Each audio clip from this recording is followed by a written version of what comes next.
रहीम, जैसा कि आपने सबक नंबर 1 का जो सबक आपने याद किया, सुना और बच्चे को आपने दाद रसी भी की। बहुत शुक्रिया नाज़रीन का जिन्होंने सुना है। आपके अच्छे अच्छे कमेंट्स जो हैं वो हमें बताएंगे कि हमारे जो तलबा कराम पढ़ने वाले वो कैसा कुरान पाक पढ़ते।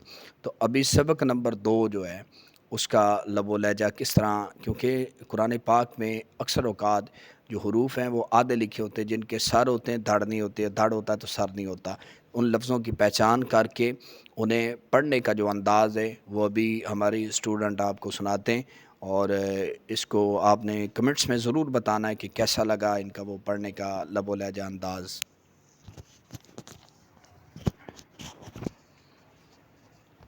सबक नंबर 2, हरूफ मुरक्कबात।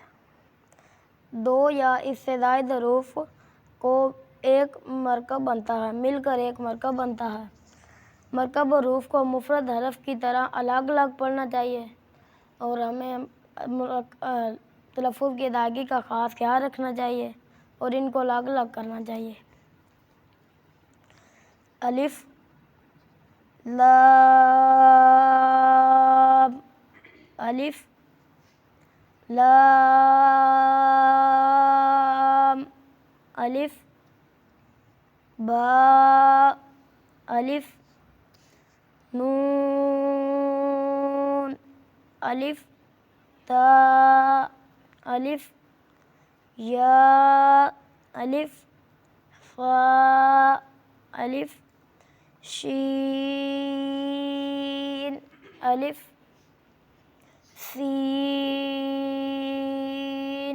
अलिफ, फ़ा, अलिफ, क़ाफ़, अलिफ, जीम, अलिफ, ख़ा, अलिफ, हा, अलिफ, आइन, अलिफ, ग़ैन, अलिफ, साद, अलिफ,